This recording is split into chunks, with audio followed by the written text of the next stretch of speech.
In this lesson, we'll explore methods that accept arguments. As we know, arguments are inputs to a method that modify how that method operates. We saw an example of this earlier with MessageBox, which has a prompt parameter to which we provide an argument that reflects what it is that's actually going to be output in the message box. So some methods have arguments, some do not. And for those methods that do, some of those arguments are mandatory or required, while some of them are optional. Whenever we're feeding arguments to a method, we can feed them in one of two ways. We can either feed them sequentially in the order in which they're expected, or we can feed them alongside their parameter names, which allows us to have a little bit more freedom with how we structure our arguments. We're going to take a look at that syntax in this lesson. In addition to that, we're also going to explore the online VBA documentation. There's a lot of moving pieces to the Excel object model. There's hundreds of different objects that are available there, and there's no way that a single course or a single VBA textbook can possibly cover them all. So there's going to come a point in your journey as a VBA developer where you're going to have to look this stuff up yourself. You're going to have to explore the documentation, look for the right method, and explore its documentation page to see how it operates. And we're going to take a look at how we can do that in this lesson. So let's say a coworker comes to you and says, hey, I heard there's this functionality in VBA, there's this protect method that's available on a worksheet object, and what protect can do for us is enable password protection such that the user will not be able to enter any values into a worksheet or modify it at all unless they enter the proper password. So you might go to something like the immediate window and say, okay, well, I have my worksheets collection object, I can pull out some random worksheet object like sheet 1, and I'm going to type in protect and put a space. And for some reason, VBA is not going to offer us some help. Maybe there's a bug in the program, maybe we mistyped something. So we're not getting that IntelliSense feature showing up that's telling us exactly what our options are or arguments or inputs are for this protect method. So what can we do in this case? Well, we can head online to the online VBA documentation. So here I have a web browser open to Google. And so we can search for something like VBA Worksheet Object. We're going to see this very first result. It says worksheet object. That's exactly what we're looking for. And this is going to take us to Microsoft's official documentation page for VBA. So here we can see we have the name of the object listed above, and there's a page for every single object in the Excel object model. In fact, here on the left-hand side of this page, we have all of the objects that are available in the object model. So as I scroll down, we can see it's quite an extensive list. Right here at the top of this page, I also have a brief description of what the object actually is, what it represents. So here it says the worksheet object is a member of the worksheets collection. The worksheets collection contains all the worksheet objects in a workbook. So in case you've forgotten that, you can get help with that here. The most important part of this page, in addition to the examples we see, is when we scroll down a bit, after the events section, which we'll dive into later, we have a list of all of the methods as well as all of the properties that are available on that specific object. So let's explore the protect method, which we were just searching for a moment ago. Here it's listed under the list of methods. So when I go to this page, we're going to get a brand new page for each method. That there exists a page for every single property and method. And right here, we're going to get a brief description of what it does. It protects a worksheet so that it cannot be modified. That makes sense. Sometimes the name like this is pretty self-explanatory, but it's not always. So that's really helpful to have. Right below here, we're going to get exactly what we were looking to get in the immediate window, which is the method name followed by all of the expected parameters. So here they are: password, drawing objects, content, scenarios, etc.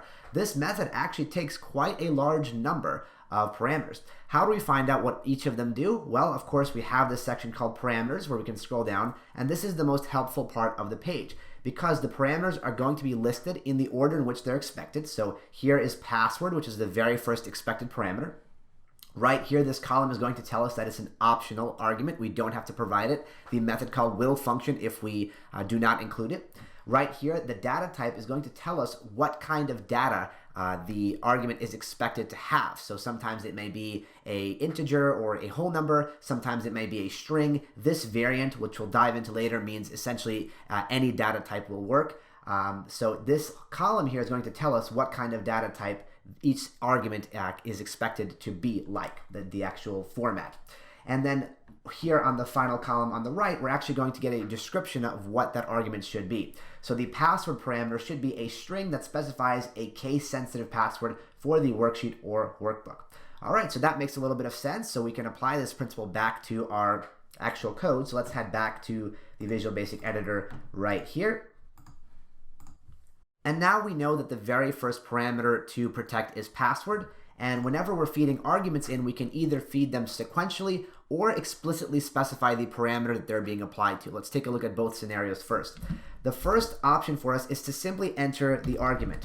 What VBA is going to do is say, okay, there's one argument you're passing in. I'm going to assume that you're tying it with the very first parameter expected, which is password. So if we provide a second argument, that second argument is going to go to the second expected parameter, and the third argument will go to the third expected parameter, and so on. So this will work. When I execute this, we're going to add some protection to the worksheet. So when I, let's say, click into a cell and try entering a value like 5, we're going to get this big pop-up. The cell or chart you're trying to change is on a protected sheet. Okay, to make a change, unprotect the sheet. Okay, so everything worked.